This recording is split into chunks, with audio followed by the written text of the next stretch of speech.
Today on Retro and Beyond, we're cracking open the past to remember the iconic beer brands that filled our coolers, commercials, and conversations for generations.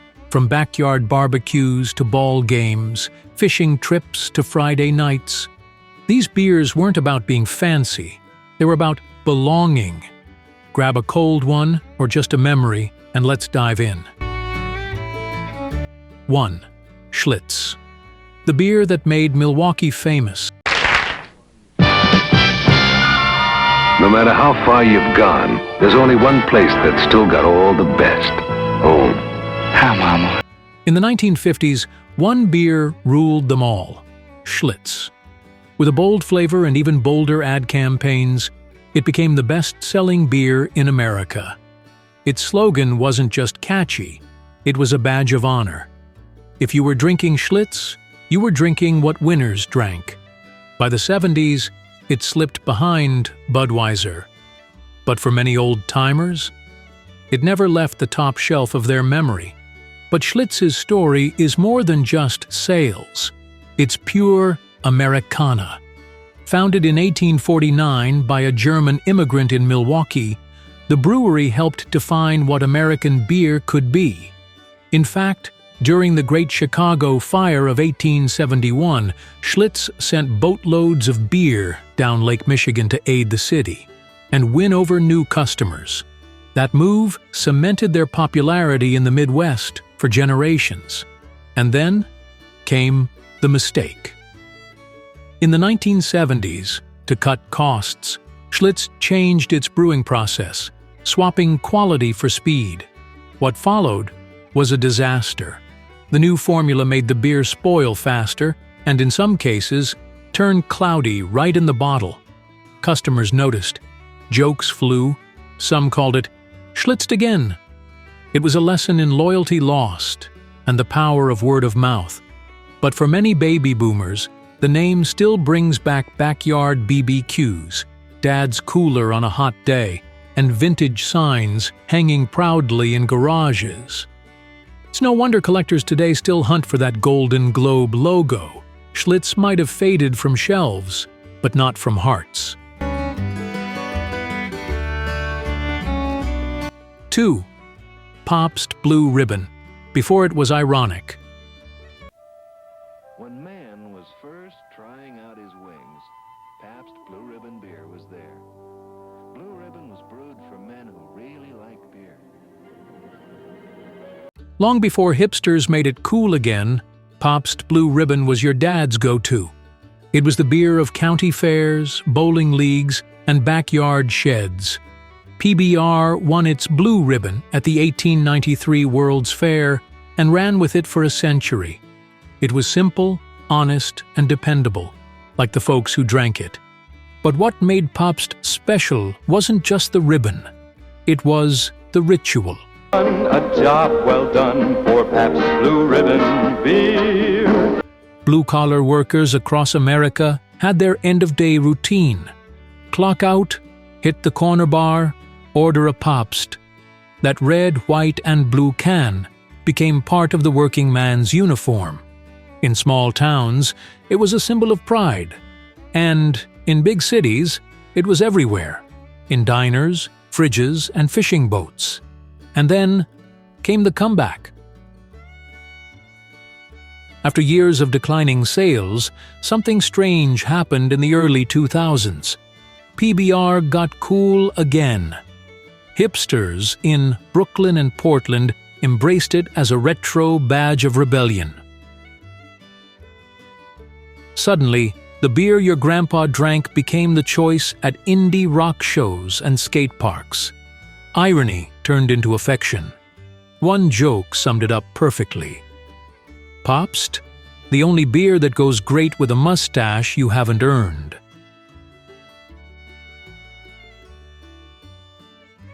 But behind the trend was a legacy of American resilience, reinvention, and flavor that didn't need to shout. Whether you were sipping it from a bar stool or a barber shop turned brew pub, PBR delivered without pretense. 3. Hamm's. From the land of sky blue waters. born in the land of sky blue waters. Then reach for a hand, reach for a hand. The jingle alone brings a smile to anyone who grew up near the Great Lakes. Mars wasn't just a beer, it was an atmosphere. With its cartoon bear and sparkling streams, it made you feel like every sip came from a Minnesota lake. Pure refreshment, pure nostalgia. Founded in St. Paul, Minnesota in 1865, Hamm's marketed itself with a natural purity, cool streams, pine trees, and sparkling lakes. They didn't sell beer, they sold refreshment. The brewery became one of the first to sponsor televised sports, especially baseball, cementing Hamm's as the drink of summer afternoons. Collectors today still chase Hamm's neon signs with the bear fishing or rowing a canoe. Some bars refuse to take them down, calling them local landmarks. And if you asked someone in the 60s what they were bringing to the picnic, chances are it was a cold case of Hamm's in the trunk and the bear riding shotgun in spirit. 4. Old Milwaukee. It doesn't get any better than this. You know, it doesn't get any better than this. Old Milwaukee wasn't trying to be fancy. It was a budget beer with a big heart and a marketing slogan that nailed it. It doesn't get any better than this. Fishermen in folding chairs, factory workers on break. Old Milwaukee was there for real moments and real people. Launched in the 1930s, it grew quietly, powered not by flashy marketing, but by word of mouth, fishing trips, and folding chairs. By the 70s and 80s, it became a staple at tailgates and VFW halls across the country. Its slogan? It doesn't get any better than this. Simple, honest, and kind of hilarious, because everyone knew it wasn't top shelf. But that was the point. In those legendary commercials, men would sit by a lake or around a campfire, drinking Old Milwaukee, after catching a tiny fish or burning dinner, and still say with full conviction, it doesn't get any better than this. The beer embraced relatable failure and turned it into something joyful. And then came the real comedy gold, Will Ferrell.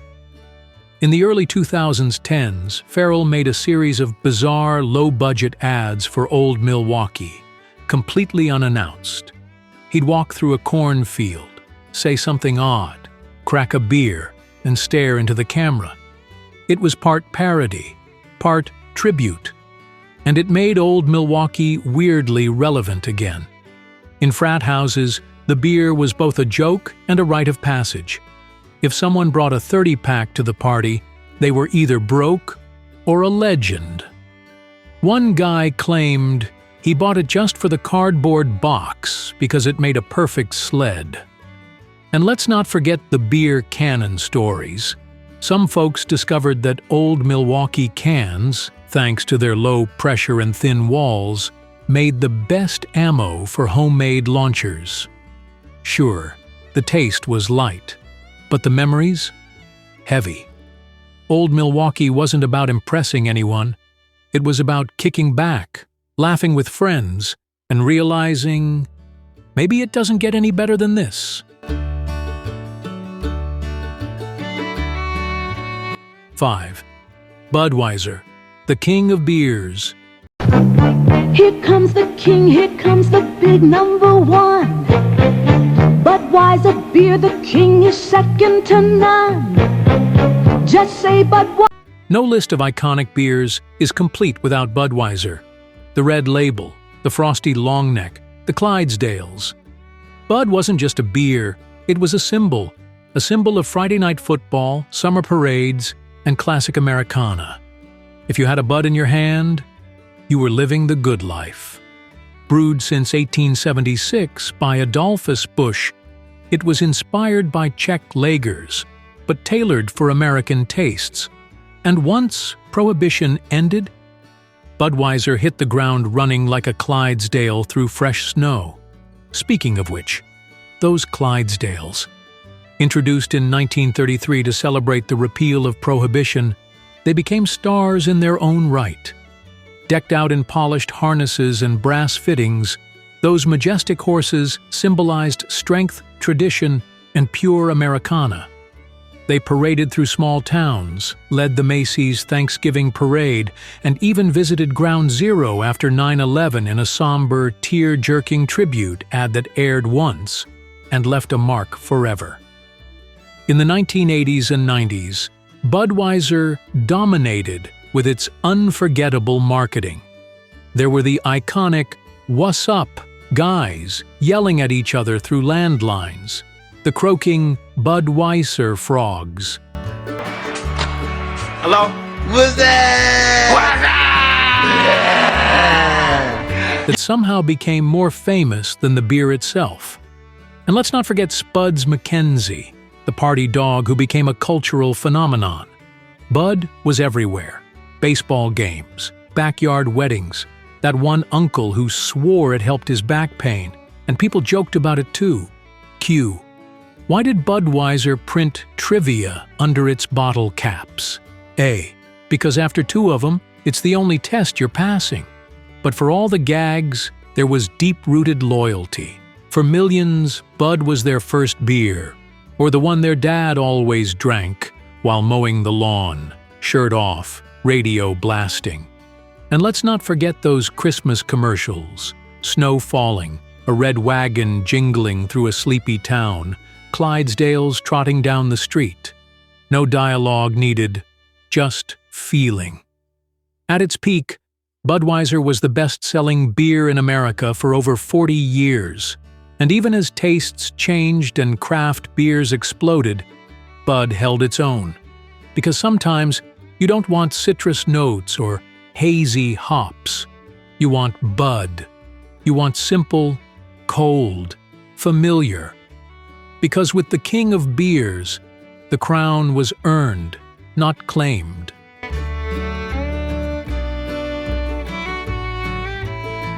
Six, Miller High Life. That's right. Here's to you, Router. Tall, elegant, and proud to be a little fizzy, Miller High Life called itself the champagne of beers. And you believed it. It came in clear bottles so you could see that golden glow. It was the beer of celebrations on a budget, anniversaries, retirements, or just making it through a Monday. Introduced in 1903, Miller High Life was designed for drinkers who wanted just a touch of class, without paying for it. You didn't need a tuxedo. You just needed to crack one open after work and feel like $1,000,000. And that nickname? It wasn't just marketing. Back in the early 1900s, champagne was the drink of the rich. High Life offered a people's version that still felt like a celebration. For decades, it became the go-to for retirements, anniversaries, and Sunday roasts. Your dad might have called it his Friday bonus. Your uncle might have kept a sixer in the fridge with a post-it note. Don't touch. These are the good ones. And then there's the iconic Girl in the Moon, one of the oldest branding mascots still used today. Perched on a crescent moon with a flute of beer, she wasn't sexy, she was classy, mysterious, almost magical. Legend has it, the image was inspired by the founder's muse, or maybe just a dream after too many taste tests. In the 2000s, High Life found new fame through the High Life Man commercials, a no-nonsense delivery guy who stormed into stores and yanked beer off the shelves if they were selling it with import prices. He barked, "You can't sell the High Life like it's a boutique brew with a French accent." America agreed, and the ads became cult classics. There were jokes, too. Q. Why did Miller put High Life in a clear bottle? A. So you could see the class before you tasted it. But the truth is, Miller High Life was always about balance. It was light but flavorful, affordable but proud, simple but elegant. It's the beer you brought when you wanted to show you cared, without going overboard. And when you raised that clear bottle in a toast, there was always a little sparkle in the air. Miller High Life. It wasn't just the champagne of beers. It was the celebration you could hold in one hand.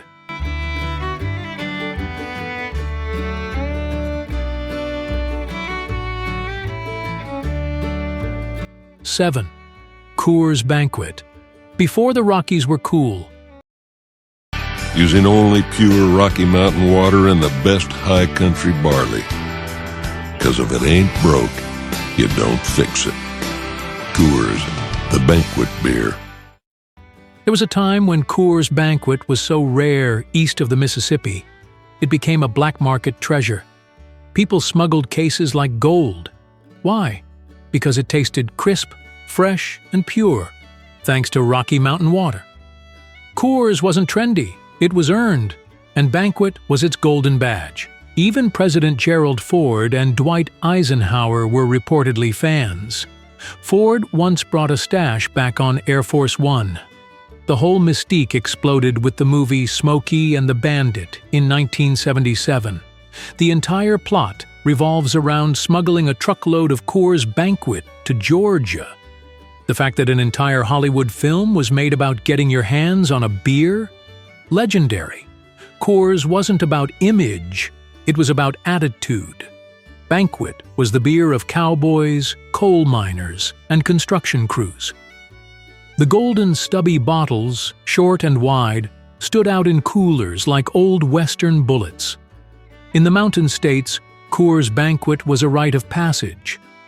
First legal drink, a banquet. First heartbreak, also a banquet.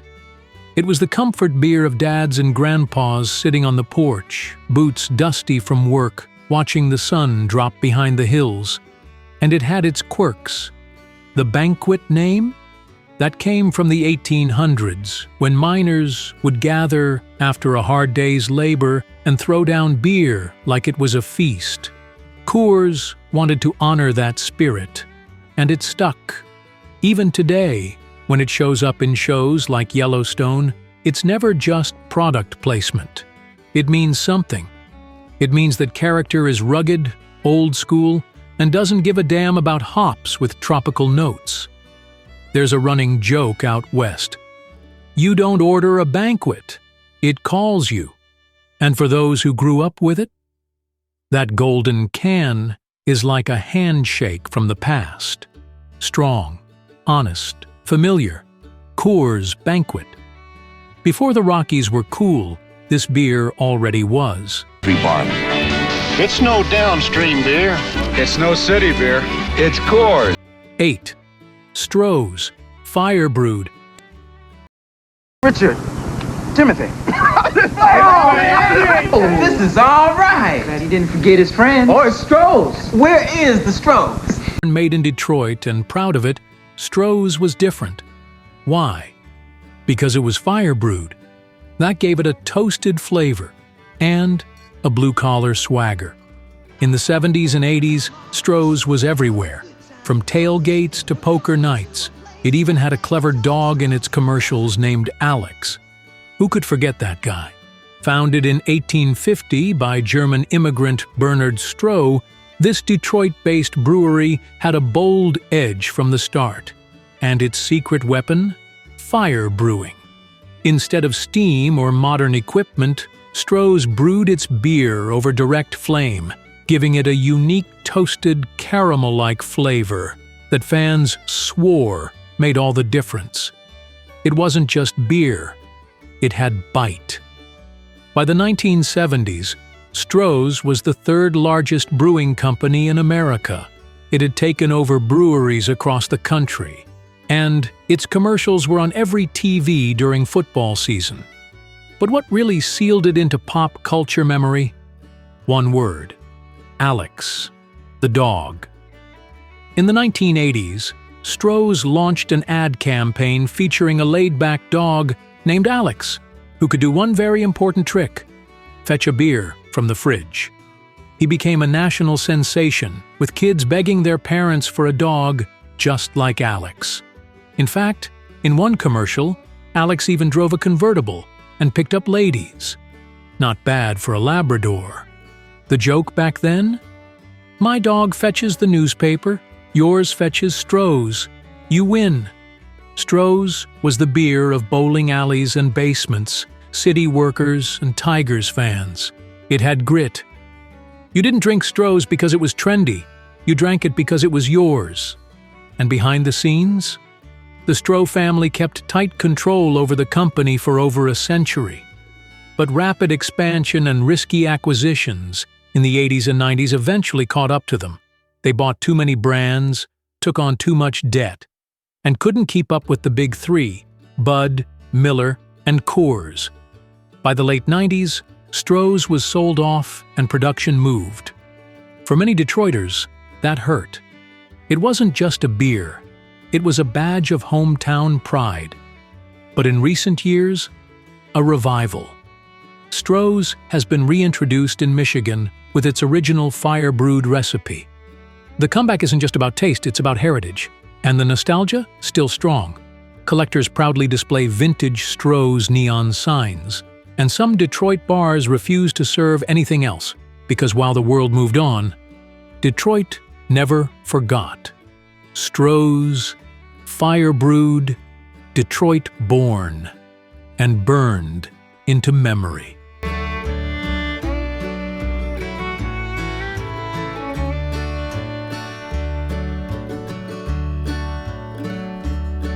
Nine, Michelob. Ooh, it was good. I didn't expect front page. Let me buy a beer. Michelob Light. Michelob makes a light beer?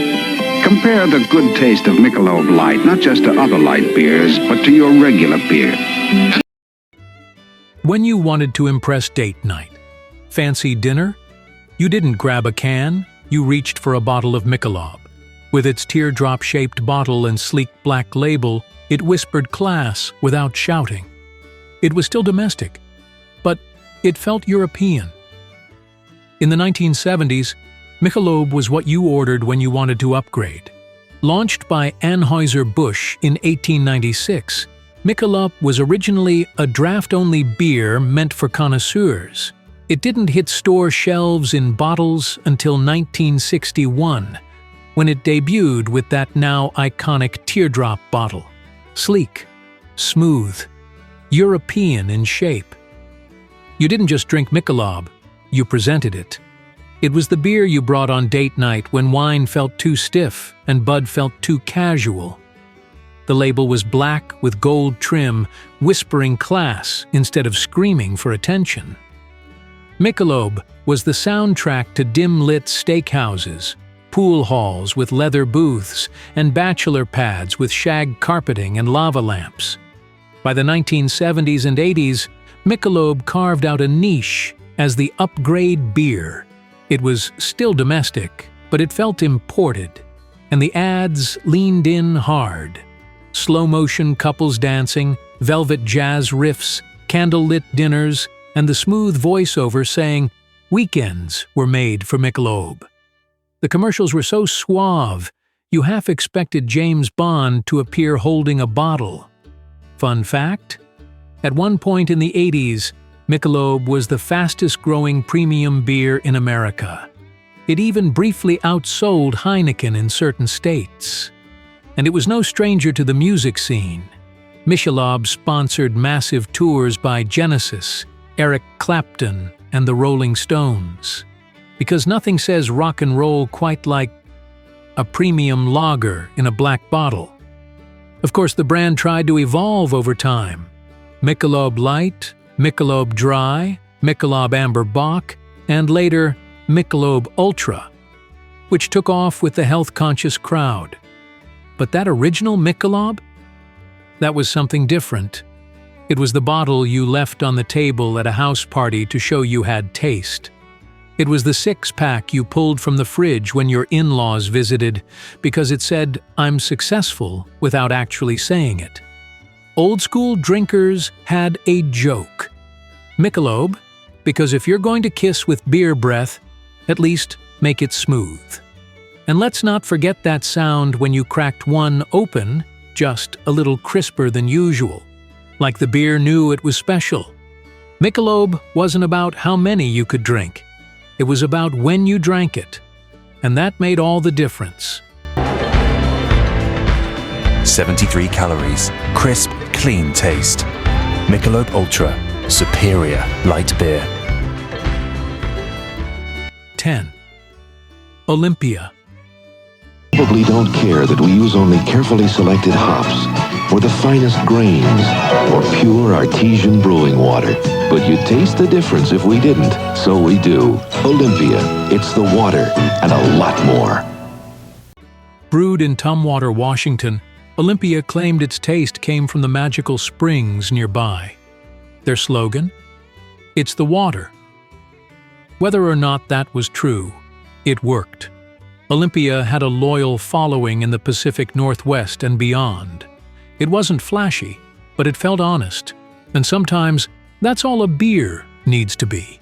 First brewed in 1896, Olympia built its entire brand on the purity of its source. The artesian springs that ran through the region were said to give the beer its light, crisp taste. Clean enough to drink at the riverbank, cool enough to calm a lumberjack after a long day in the woods. And whether or not it really was the water, that tagline stuck. It's the water became one of the most enduring slogans in beer history. Olympia wasn't flashy. It wasn't the choice at Wall Street cocktail hours or LA nightclubs. It was the beer in your grandpa's truck bed cooler, the one brought along on fishing trips, kept cold in the stream beside the tent, opened with a rusted church key. In the 60s and 70s, it was a local favorite in the Pacific Northwest and quietly spread south into California. Surfers cracked it open on the beach. Loggers in Oregon had it with lunch. And in old taverns in Washington, Olympia signs hung like sacred relics. One classic ad campaign imagined mischievous little creatures called artesians, magical water sprites who guarded the springs. They were part joke, part charm, and 100% unforgettable. Kids thought they were real. Adults secretly hoped they were. Collectors today still hunt for those old light-up Olympia signs, the ones with waterfalls, canoes, or trout jumping through the logo. And some bars in the PNW won't serve anything else. Not out of obligation, but out of pride. Olympia was also known for being easy on the wallet and easier on the palate. It wasn't trying to challenge your taste buds. It just wanted to be your buddy on a Saturday afternoon. There's an old fishing camp joke, what do you do when you catch nothing all day? Crack an Olympia and tell a better story. The company changed hands a few times, eventually landing under the same roof as Miller Coors. Production shifted, and some said the taste changed too. But the memory? Untouched. For many, the very sight of an Olympia can brings it all rushing back. A campfire, a tackle box, the smell of pine and lighter fluid, and that first sip that reminded you, life didn't have to be complicated to be good. Olympia. It really was the water, and it really was ours.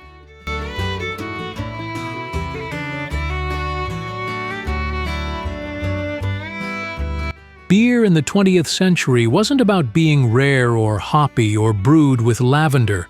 It was about moments. Cracking one open after work, sharing a six-pack with friends, sneaking a sip when Dad wasn't looking.